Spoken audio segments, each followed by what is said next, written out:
mulai bab 2 ya. Sebagian materi sudah saya minggu kemarin ya.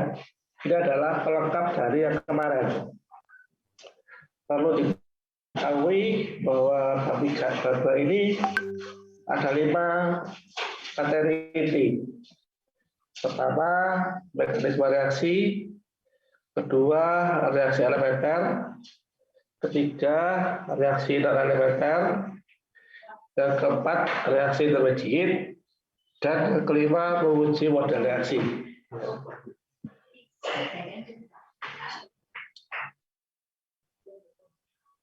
Jadi kelima ini akan sampai pada saudara bagi dalam pertemuan sampai 3-4 kali baru selesai.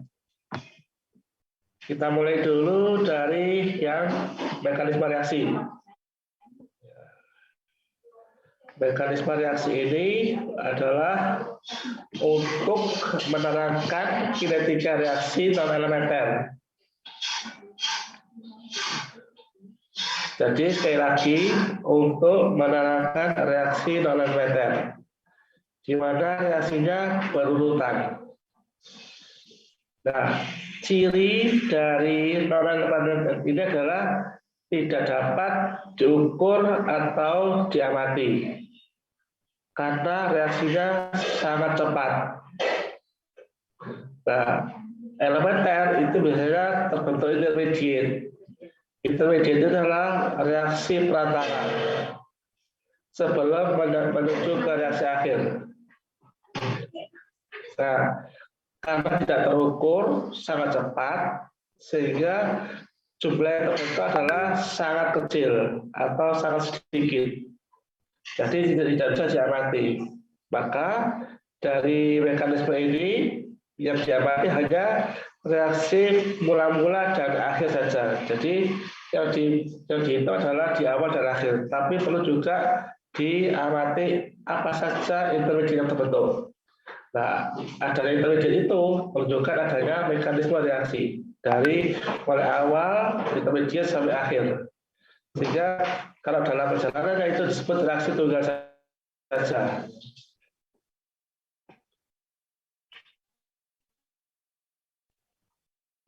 Adalah mekanisme reaksi. Berikutnya adalah sangkut pautnya dengan reaksi homogen. Homogen itu adalah reaksinya adalah satu fase. Dan perlu diingat bahwa kecepatannya adalah tetap satuannya adalah mol per volume baku. Itu adalah satuan baku untuk kecepatan reaksi itu tidak diubah lagi. Baik itu untuk reaksi maupun untuk hasil reaksi. Kemudian dari reaksi itu yang menjadikan reaksi adalah reaksi terbatas atau G komponen. Karena yang dihitung untuk reaksi itu adalah limiting reaktan, bukan ekses. Itu pun ditinjau dari perbandingan stoikiometrika. Oke, di ATK sudah dijelaskan apa itu limiting, apa itu ekses, apa itu stoikiometri. Ya, itu ada sangat banyak dengan konversi. Kalau sudah konversi, maka itu adalah sangat banyak dengan hasil. Berapa jumlah yang terbentuk, berapa jumlah yang tersisa.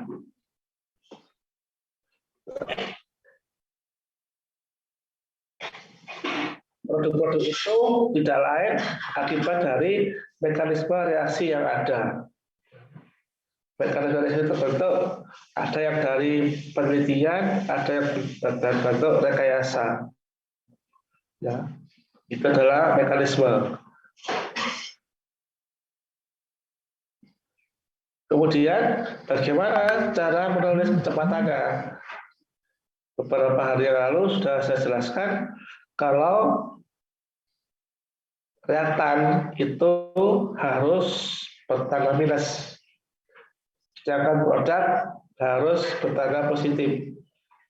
Seperti nampak di layar bahwa AB itu adalah reaktan negatif, RS adalah produk positif. Ya. Ini adalah salah satu perjanjian atau dalil untuk menentukan kecepatan reaksi.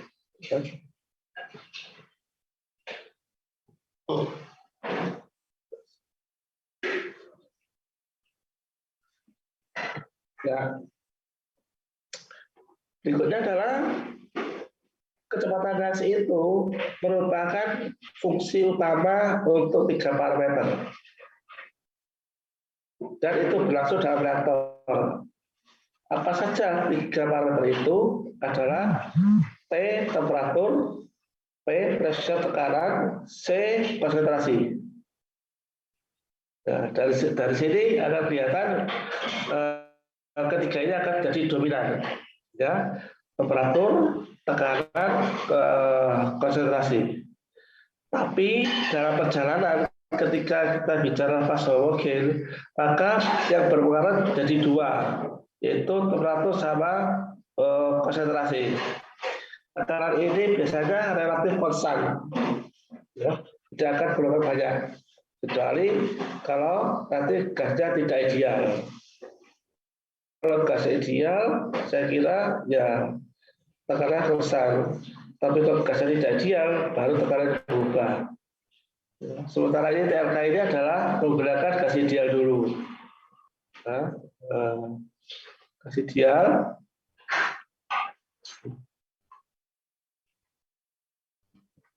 Gas ideal dulu ini ya. Jadi nanti kalau gas ideal apa? Ya, PV NRT itu, ya, di PV NRT. Jadi kecepatannya RA atau kasih minus RA juga boleh gini, kasih minus gini, boleh, boleh RA, ya.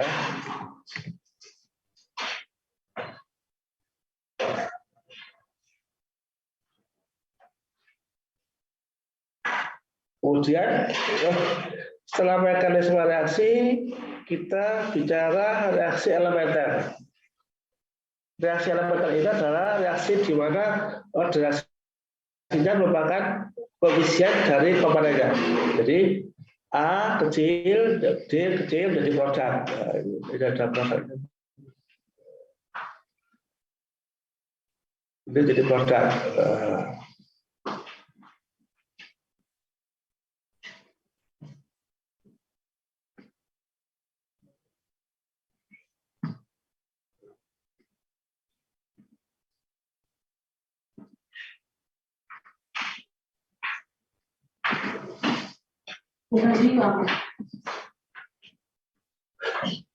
Nah, kira-kira ini ya, ya.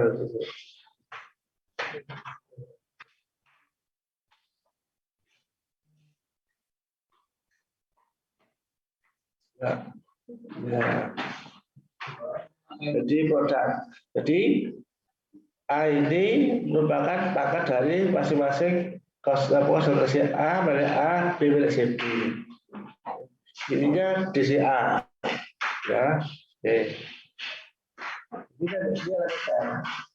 Tapi kalau ada reaksi yang lain, misalnya ini ada reaksi non elementer. Elementer ini tidak sesuai dengan reaksi dari koefisiennya. Reaksi H2 menjadi Br2, etapa B2 jadi 2Br. Reaksinya kalau jadi seperti ini, RHBr, karena dia sebagai produk, maka dia positif, ya. K1, K2, lah ini tidak jelas bagaimana apa namanya ini tidak balik itu. Ini saya lihat.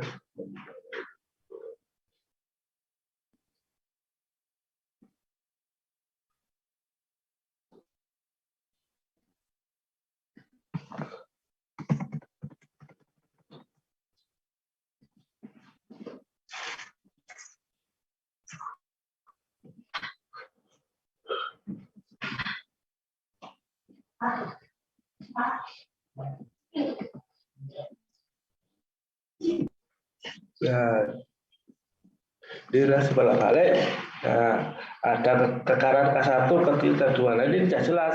Maksudnya berapa? Untuk 1 bukan, untuk 2 bukan, untuk 1,5 bukan. Kan tidak bisa dijumlah, tidak bisa dibagi. Nah, orde semacam ini namanya reaksi non-elementer. Reaksinya juga tidak sama dengan reaksi elementer. Ya.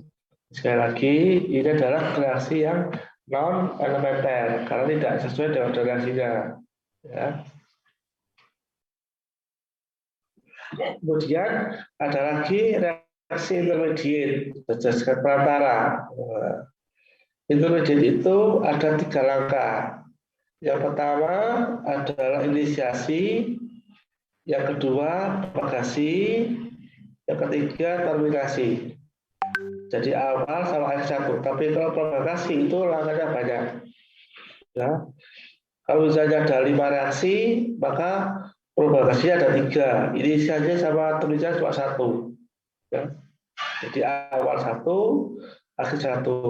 Propagasi ya jadi banyak karena terbentuk beberapa intermediate.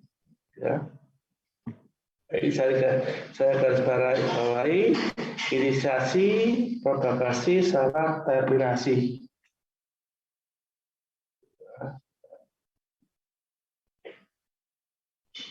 Apa contoh daripada ya? Ini adalah contoh daripada yang saya berarti.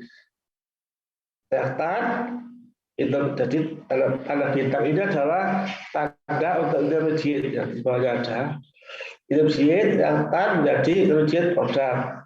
Intermediate produk determinasi. Nah, itu langkah-langkah yang harus dilalui untuk intermediate. Jadi sekali lagi perhatikan dalam perjanjian tanda bintang ini adalah tanda intermediate. Ya. Apa tadi? Reaksi sangat cepat, terpecah sedikit, tidak bisa diamati, sehingga sama dengan 0. Itu adalah ciri intermediate. Ya.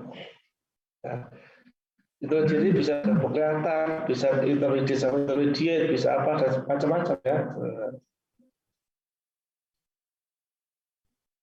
Ini adalah salah satu bentuk langkah daripada intermediate. Ya.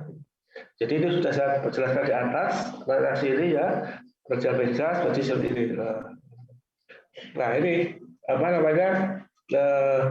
dapat dijelaskan mekanisme seperti ini.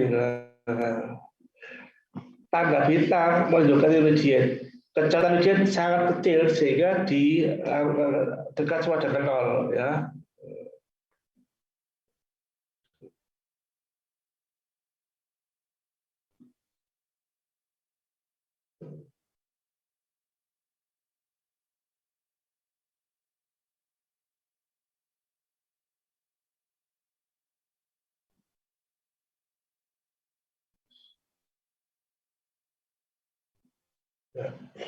Ya. Jadi setelah sekali lagi tanda itu jadi adalah untuk sama dengan 0.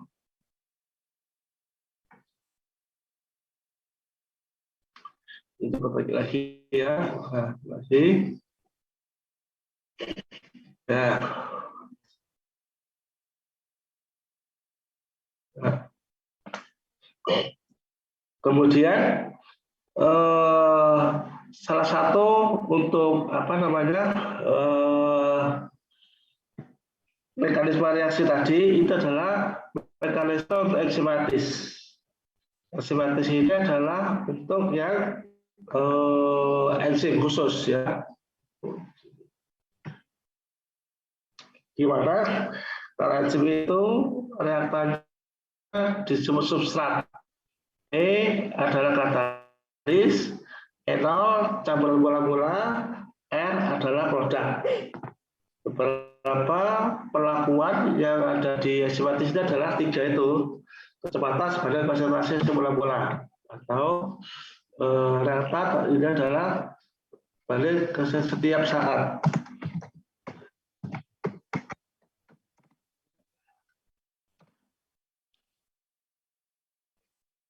Konsentrasi reaktan tidak tergantung konsentrasi reaksi. Nah, kemudian dari A menjadi R ini adalah katalisnya enzim. Sekali lagi ini adalah katalisnya enzim. Ya. Apa usulannya dari reaksi itu?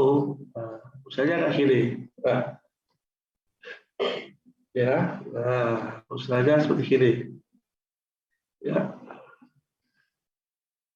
A, LC, balik-balik, X, R. Nah, asumsinya adalah E0, E, DE, DT. Nah, katakan gini. X ini adalah, sekali lagi, X adalah intermediate, A adalah substrat, E adalah enzim atau katalis, R adalah produk. R adalah produk. Jadi sekali lagi, A substrat, substratnya adalah reaktan, E adalah katalis enzim, X adalah intermediate, R adalah produk, E adalah enzim. E0 adalah konsentrasi mula-mula. Disebutkan bahwa kalau intermediate-nya 0, maka DSDT-nya sama dengan 0.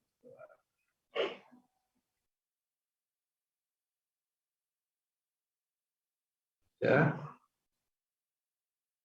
Ada pertanyaan di sini? Ada ya? Oke. Saya akan pindah slide dulu ya. Sudah ini, halo?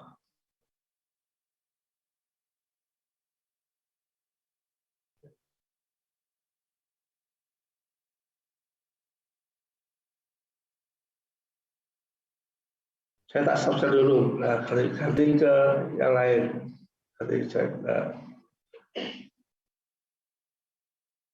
Halo, kelihatan yang ini? Kelihatan, Pak. Ya, sekarang tadi saya sudah bicara enzimatis. Sekarang enzimatis beneran ya. Nah, enzimatis itu seperti tadi apa reaksi adalah untuk biologi katalis ya. E adalah katalis, S substrat dasar. Nah, kemudian ada lagi contoh. Nah, ini adalah contoh daripada sebuah mekanisme reaksi untuk enzimatis secara elementer.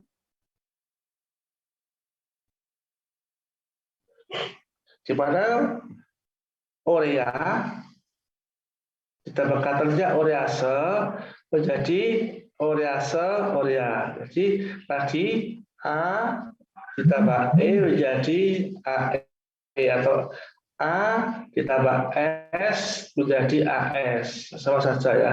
E menjadi S. Untuk ini adalah E itu adalah urease, S adalah substrat.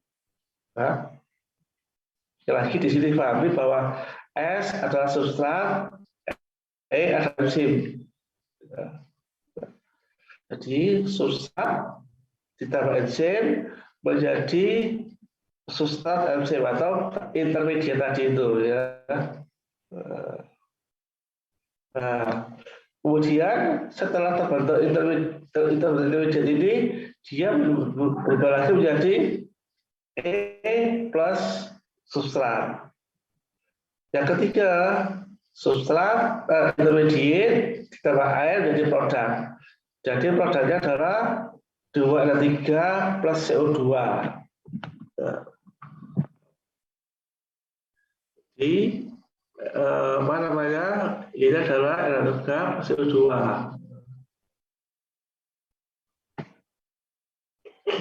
Ini ada kode E itu enzim, S substrat, W motor air. S enzim substrat, P adalah produk. Produknya apa?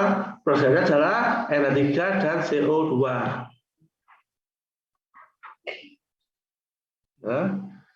E, S, W, E, S, dan P.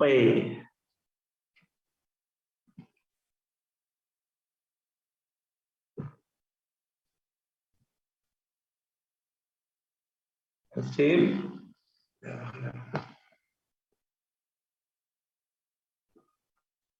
Setelah itu kita membahas mekanisme reaksinya. Nah, ini ya.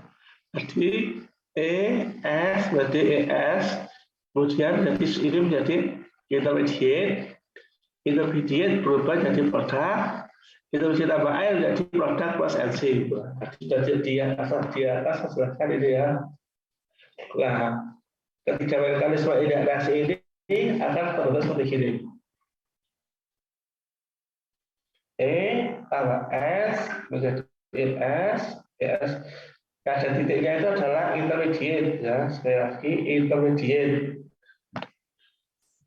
Berubah jadi E plus S, terus jadi air. Di mana P adalah produk ya, L2 dan Z3. Oke. Nah, sekarang apa? Ini cara menulis rentan. Ya. Jadi rentannya kan S, rentan S. Ya, ini kira-kira.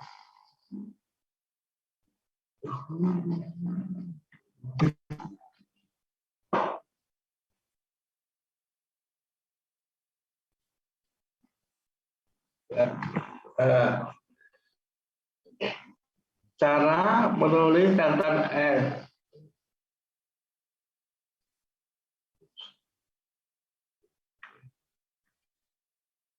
Perhatikan ya, cara menulis rentan S. S itu mana? Itu ya ini, ya. S itu ada di nomor reaksi 1 sama 2. Reaksi 1 itu di reaktan, reaksi 2 ada di produk. Nah, sekali lagi, reaksi itu ada di reaksi 1 ada di produk, reaktan 1 di produk. Maka kalau di reaktan dia minus K1 ES, E kali S. Ya. Tidak boleh pakai di. Jadi kalau nulisnya jangan di belakang di depannya. Ya, E kali S.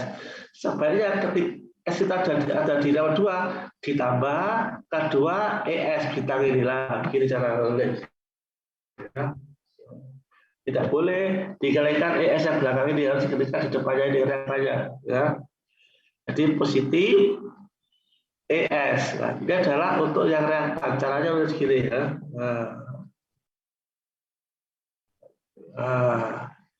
Berarti sama dengan apa yang saya ada di sini, meja tahun sini juga boleh pilih P, PLS ini terjadi sama saja ya.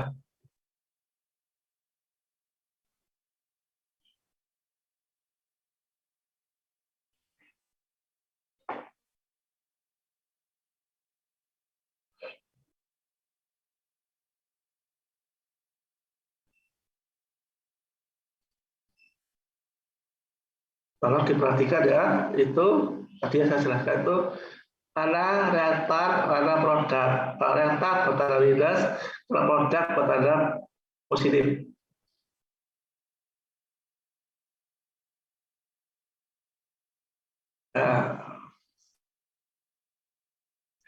Nah, sekarang kalau tadi saya membentuk menulis yang apa S.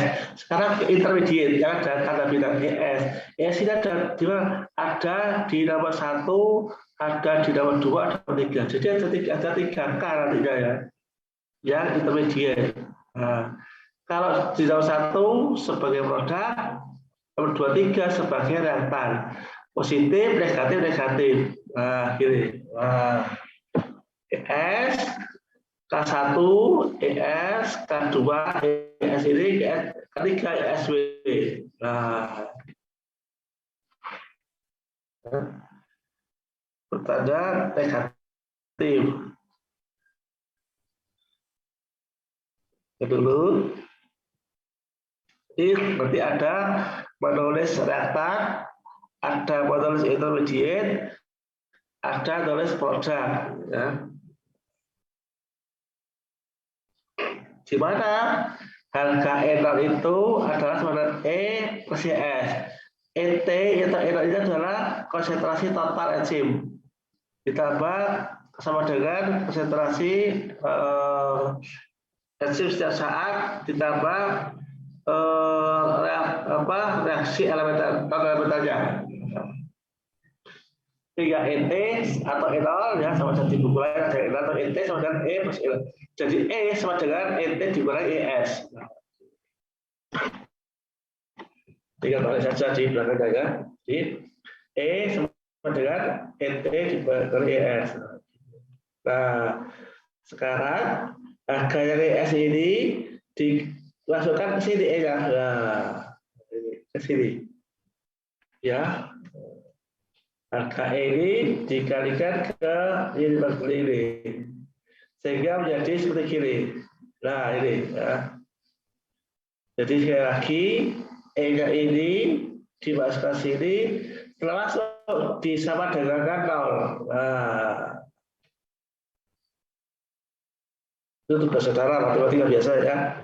Sehingga sekali lagi ini masuk sini, dimasukkan, dikalikan semua sederhana, disama dengan 0, maka semua sama dengan 0, maka ES dicari. Ini adalah bentuk intermediate. Ya. Jadi dari persamaan ini bla bla bla bla ini ES sama dengan ini sama digabung, kemudian ini pembelanya jadi banyak-banyak begini. Saya kira sudah paham saudara tentang ini apa? Tentang yang ini, yang ES. Ya.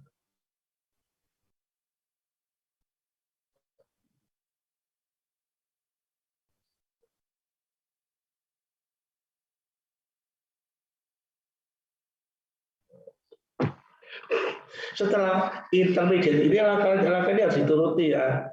Setelah intermediate itu dimasukkanlah di persamaan utama.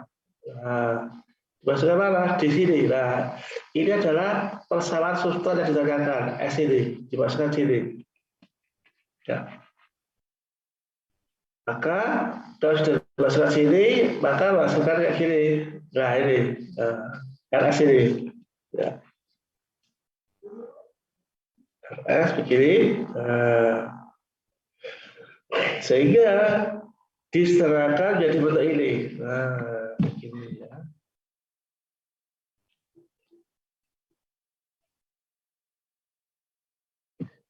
Nah, diserahkan jadi bentuk ini. Oke.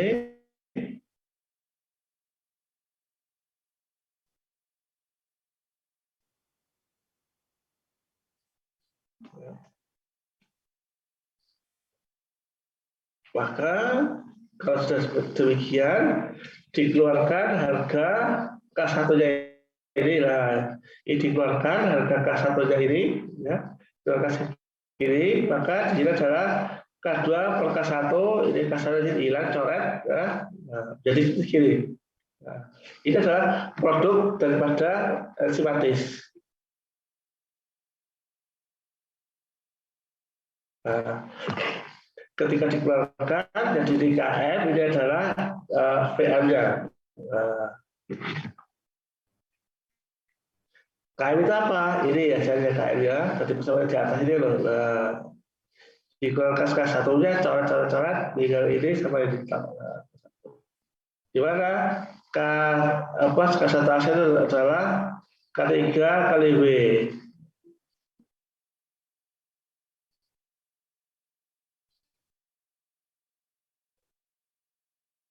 K3 kali W. Ya, sehingga sini adalah begini.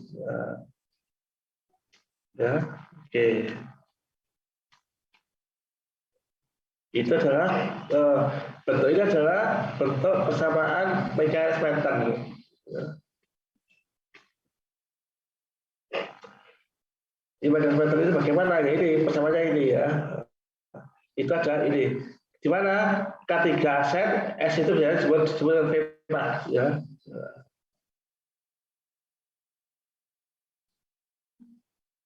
Akhirnya kayak gini. Nah, di mana KM adalah konstantor mekanis pattern, Vmax adalah K3 aset E.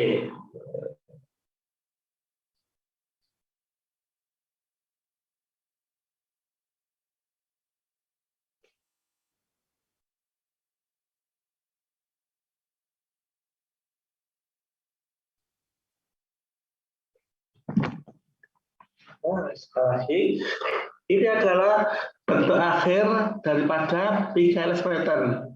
Ya, KM itu adalah konstante Michaelis Menten. Vmax adalah kecepatan maksimum. Di atas sudah dijelaskan di mana KM adalah konstante Michaelis Menten, Vmax adalah kecepatan maksimum.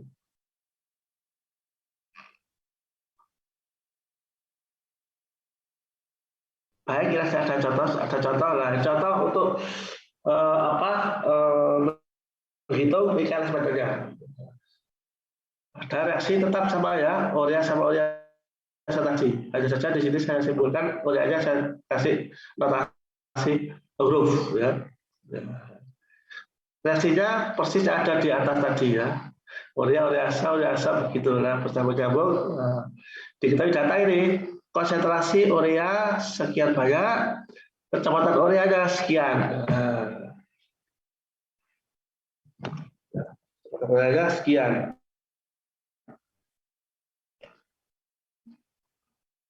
Itu adalah contoh kalau kecepatan diketahui reaksi segini, data konsentrasi urea, kecepatan urea begini.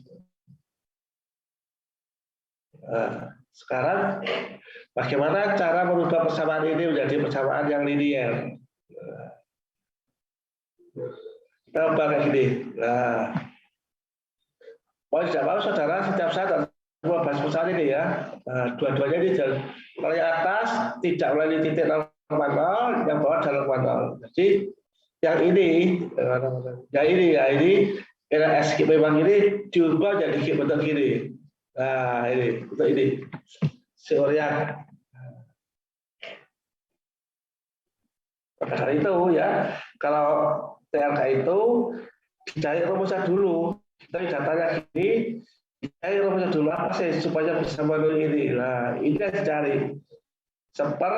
Urea ini adalah Y-nya, kemudian sepernya adalah A-nya, KMV adalah B, urea adalah X. Jadi yang digabung adalah urea, kecepatan urea, kecepatan konsentrasi urea. Ya, begitu caranya.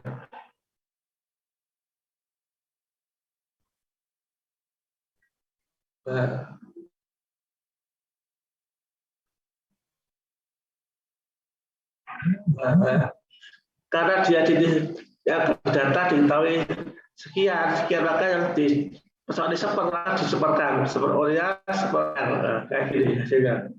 Excel bisa cepat itu ya. Dibuatlah grafik. Nah, di sini akan nampak bahwa urea ini adalah Y, urea adalah X. Digambar Y lawan X ya. Ini harus digambar begini.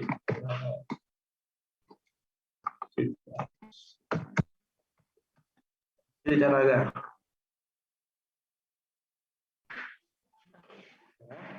Digambar ini.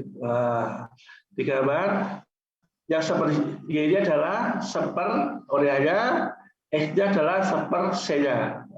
Maka nampak C-nya kayak gini. Nah, ini. Nah, ini nanti kalau di Excel muncul slotnya berapa? Nah, slotnya gini di Excel. Seperti adalah sini intermediate. Ya intermediate apa? Intervalnya ya. Jadi angka ini ya sampai separuh berapa? Dari tabelnya kan kelihatan survei adalah intercept ya interceptnya berapa? Dibaca seperti berapa dibaca sini maka KM bisa ketemu demikian. Itu cara menggunakan grafik. Jadi harus digunakan grafik itu semaksimal mungkin untuk estimatis. Jadi berbagai cara kita lihat nanti di contoh-contoh saat berikutnya bagaimana cara mengerjakan estimatis itu.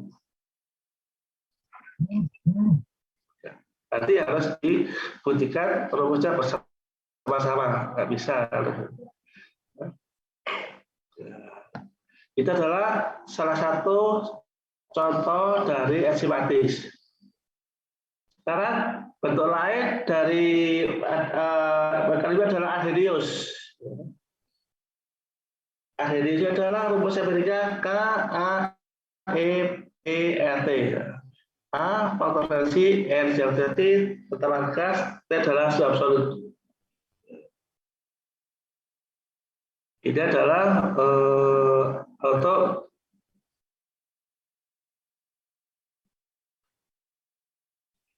Arrhenius, ya. Ini adalah untuk Arrhenius. Kalau energi dia E-nya adalah dihilangkan jadi kiri, ya. Lan. Ya. Ya. Jadi di dalam E-nya hilang, jadi demikian ya. Saya kira sudah tahu bagaimana cara merubah E jadi LN itu. Misalnya kalau tidak bisa ya bacot, itu sudah SMP. Maka ini adalah rumus-rumusnya satu. Misalnya ada 2 komponen dan 2 keadaan, maka ini ada 2 ya. T1, T2, K1, K2. Jika ada lebih dari 2 keadaan, E, T sama K. Biasanya yang beda itu adalah T suhunya ya.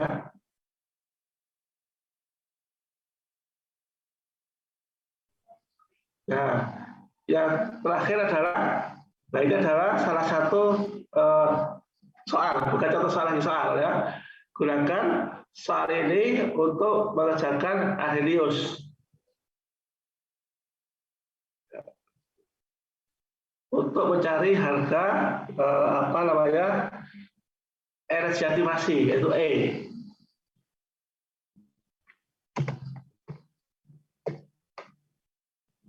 Dan A.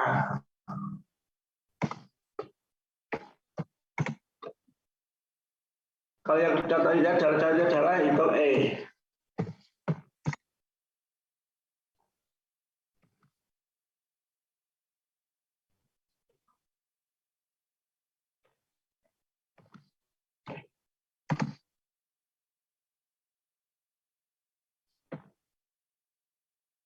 Itu ke saudara untuk apa? Minggu untuk hari apa buka sampai sebentar itu adalah mengerjakan ini nanti saya tambahkan lagi contoh-contoh soalnya yang lain ya, terutama enzimatis ya.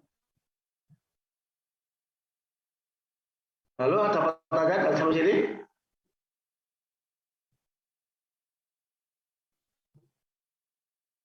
Halo?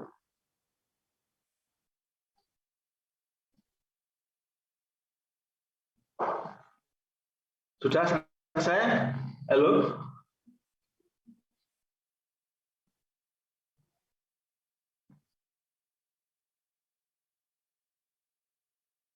Baik, tidak ada pertanyaan, boleh saya selesai dulu. Assalamualaikum warahmatullahi wabarakatuh. Waalaikumsalam warahmatullahi wabarakatuh. Terima kasih, Pak.